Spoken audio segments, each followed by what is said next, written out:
Hello everybody, my name is Mason from Mashtare Films and welcome back to another video. So recently I worked on my first ever feature film as a gaffer and I had a great experience. I met a lot of awesome people. And so in today's video, I'm going to be explaining 5 things that I learned gaffing my first ever feature film.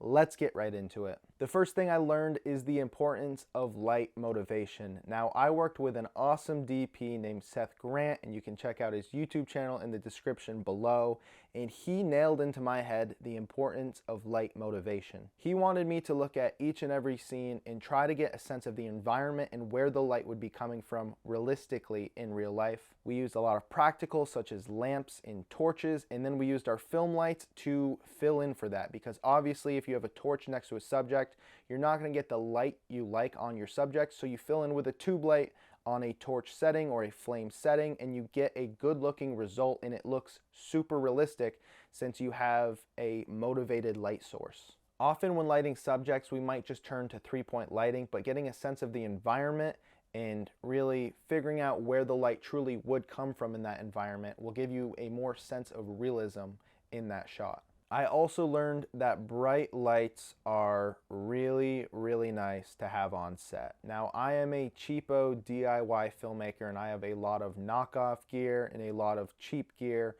but the versatility you get with bright lights is huge. Having a really bright light means that if you're shooting inside and you're shooting against a window, you can place that light outside and not have to worry about the sun changing position, because you're going to get constant light coming from that super bright light. So if you're on a day that's cloudy and constantly the clouds are moving past the sun and it's changing the outdoor lighting, you don't have to worry about that because you have such a bright key light. On top of that, if you have bright lights, you have more versatility in camera because you don't have to go to a high ISO and you don't have to be closing down your lens to a shallow depth of field if you want something that's deeper.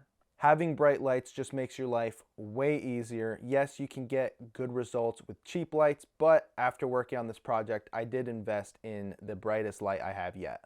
Another thing I learned is sometimes simple is better. Now, we had some lighting setups that took a half hour to an hour long to nail down, and then there was one shot that we just had to get quickly. We were at the end of our day.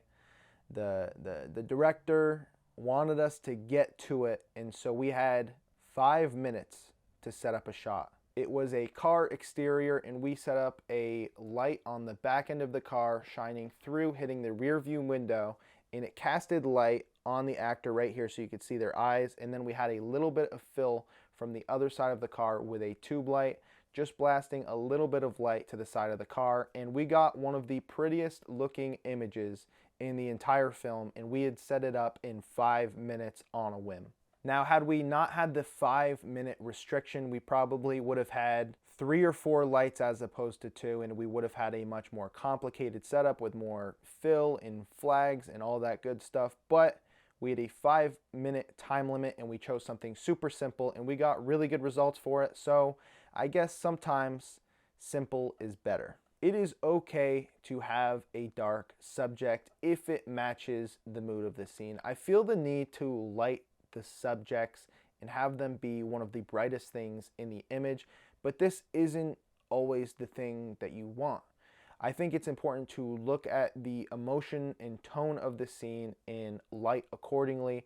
It is okay to have your characters in silhouette and shadowed sometimes if it matches the mood of the scene. The final thing I learned working as a gaffer on this film is fog and haze makes your lighting look really cool. And I understand I probably used too much just now to emphasize this, but I think you get the point a little bit. Having just a little bit of fog and haze to your shot adds more depth and adds more texture to your image, and it also makes the light more present and visible. And also, if you're filming someone with a flashlight ever, it's super important to have fog or haze because you see that light beam so much better and it looks pretty sick. Okay, y'all, those are 5 things that I learned gaffing my first ever feature film. I hope this video is useful to someone out there.